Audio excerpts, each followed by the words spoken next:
Well, hello all my yoga friends. Welcome to another episode of Got Yoga. I'm Chris Scott, G-O-T-T, don't forget the E.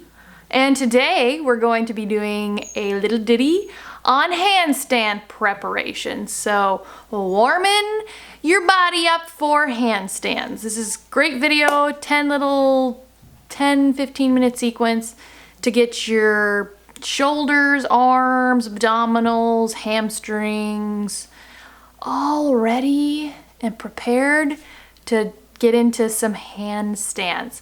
So you're gonna need a block or hopefully 2 blocks for today's practice. If you don't have that, a really thick book would be good, something like that. And before we jump into it, I just wanted to let you know that if you love yoga and dogs and vans, then you should follow me on Instagram at YogiVanWeen. I post photos of my adorable wiener dog who's barking right now, and myself and our little van life adventures. So, if you want to get these videos right when they come out, click the little bell button next to the subscribe button on the Got Yoga channel. And if you want to supplement this practice with another practice, the yoga for core would be great to do before or after this for a fun workout for sure. All right, let's go ahead and get prepared to do some handstands.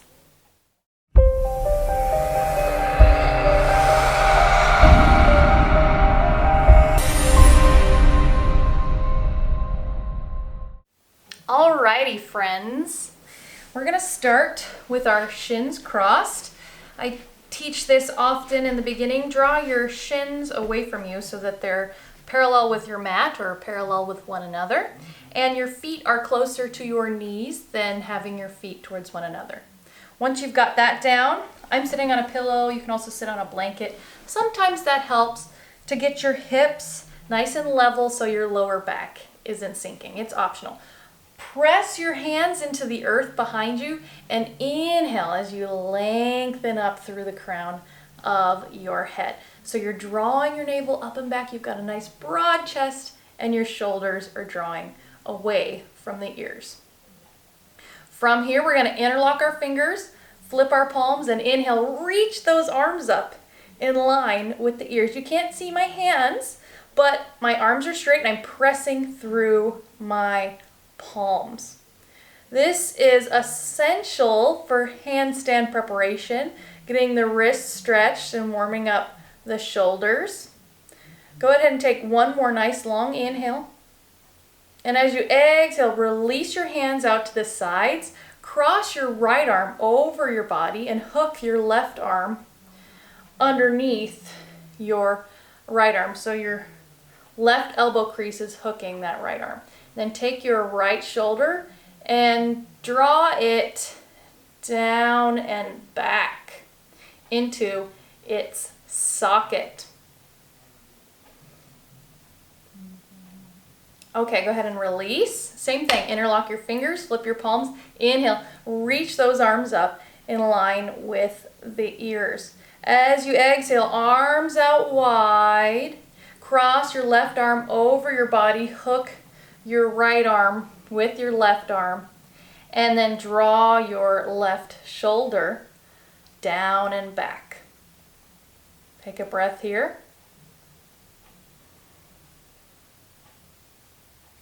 And then go ahead and release. Interlock your fingers, flip your palms, inhale.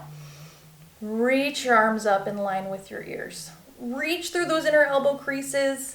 Imagine that the sides of your body are an extension of your arms.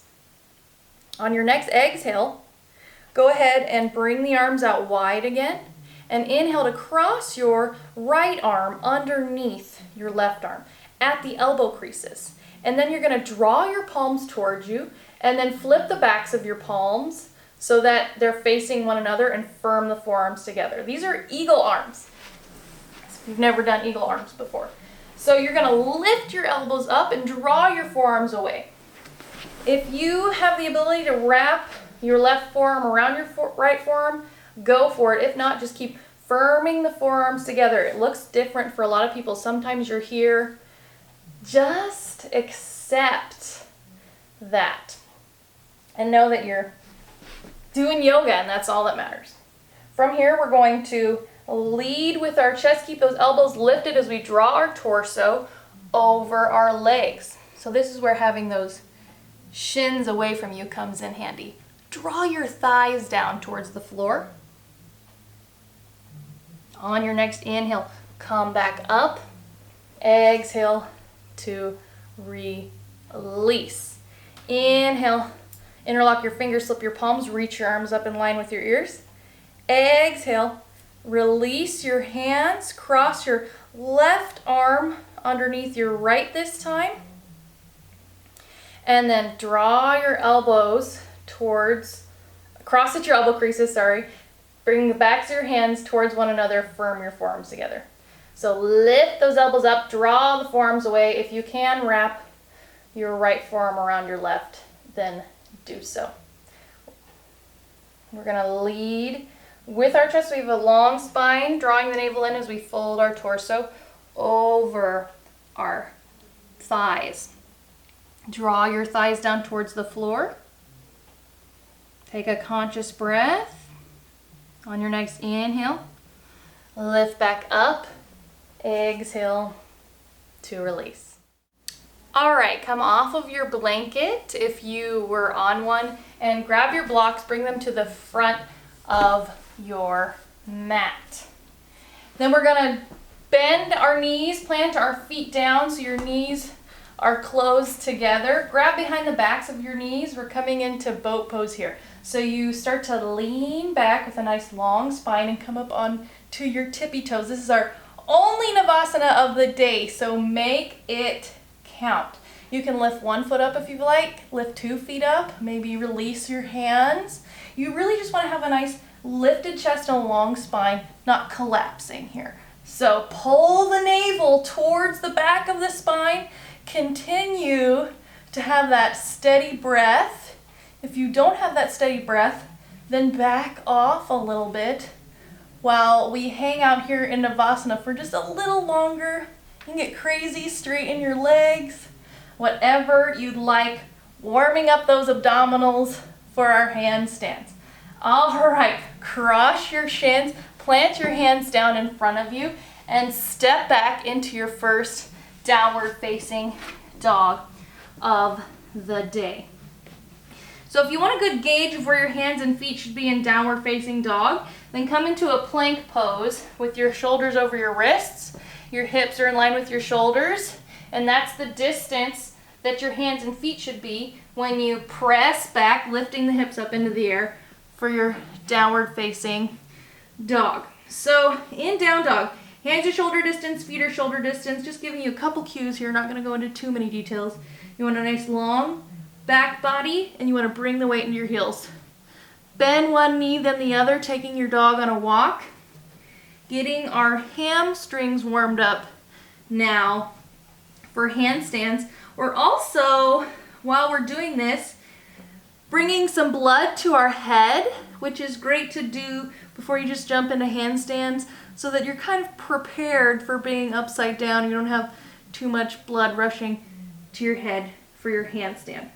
All right, so now we're gonna go into our chaturanga practice to get the shoulders and arms warmed up for handstand preparation. So go ahead and bend your knees, lower them down, grab your blocks. I like to call these chaturanga push-ups. I'm pretty sure that's what everybody calls them. That's not original. Take your blocks and bring them to the inside of your thumb and index finger, and your hands are shoulder distance. Once you've got your blocks there and you've got your hands set up right behind your blocks, bring the shoulders over the wrists.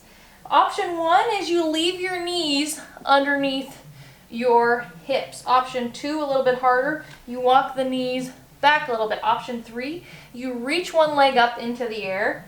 Option 4, you come into your plank position for these chaturanga push-ups. I like to have one leg up in the air. So shoulders over the wrists, Nice broad chest. Broaden your collarbones. And then exhale, bend at the elbows, hug them close as you lower down, tap the blocks, and inhale to lift back up. Tuck your toes, exhale, press back into a downward facing dog. Then you inhale into your high plank. Lower your knees down if you're doing that option. Exhale, bend at the elbows, hug them close as you lower down. Inhale to lift back up. Exhale to press back. Hips nice and high up in the air into your downward facing dog. Inhale into your high plank. Exhale, lower down, tap the block.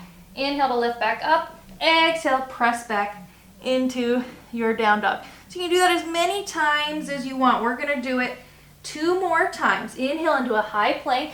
Exhale, lowering both knees down if you want, or just one knee down. Inhale to lift back up, and then exhale to press back into your downward facing dog. 1 more, here we go. Inhaling into a high plank. Exhale, bend at the elbows, lower down, and then inhale to lift back up. Lower your legs down if you haven't already. We're gonna do cat-cow here. So your hands are underneath your shoulders, your knees are underneath your hips, and you're gonna inhale, lift your sit bones, lift your gaze.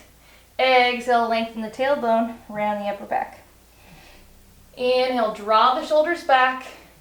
Exhale, really, really press into those palms. And you can get wiggly with it like I am. Just connect your breath to your movement. Just a couple more here. Feels good. And then come to a neutral tabletop position. Let's do a few more wrist stretches, and then you'll be on your way, ready for handstands. So first, join your palms together and flip your fingers out to the sides. You can stay in your tabletop position while doing this. And then go ahead and start to lean the body back and forth, side to side, making circles with the body, pressing in to the palms, into the fingers, into the earth for a little wrist stretch-a-poo. And you're gonna flip the backs of your palms onto the mat, hands underneath the shoulders, fingers pointed towards one another, and squeeze your fingers together. Ooh, how's that one feel? And then last one, this one's a little crazy. Move your blocks out of the way if they're in the way. Is you're gonna point your fingers towards you, towards your knees, and then step back into a plank if you can. So from here, lower one knee down, and then press into your heel with one leg straight for a little runner's lunge. If this is all too much for you, then do the runner's lunge with your fingers pointed forward. And then later, maybe you just do these wrists on their own. You can lean forward a little bit more to take some of the weight off the wrists if it's too much. If you are doing this, switch legs, press in to the opposite heel as you rock your body back and forth and have one leg bent. Little runner's lunge. Continue to press the fingertips into the earth. And then lower that knee down. Guess what? You're ready for handstand.